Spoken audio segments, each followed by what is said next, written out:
कारखान्याचे चेअरमन झालेच पाहिजे, आमदार झालेच पाहिजे, पद मिळालंच पाहिजे. आमदार व्हायचं असतं तर मागच्या 2 महिन्यामध्ये केव्हा झाला असतं. हे जे झालेत नवीन पोरं,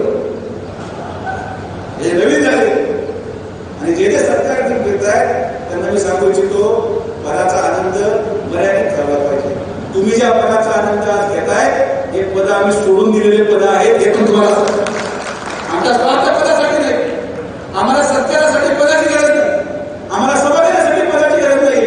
आणि नुसतं गावात येतो तरी लोक आत्महत्या घेतात. ही आत्महत्या विखे पाटील परिवाराबद्दल लोकांनी ती आत्महत्या गेल्या 50 वर्षाच्या त्यावेळी आम्ही करून दिली. त्यामुळे भारावून जाऊ नका. पद यायला जायला वेळ लागत नाही. मी जिवंत उदाहरण. पण आलं काय आणि केलं काय, किती वेळ लागला. पदाचा मान सन्मान केला पाहिजे.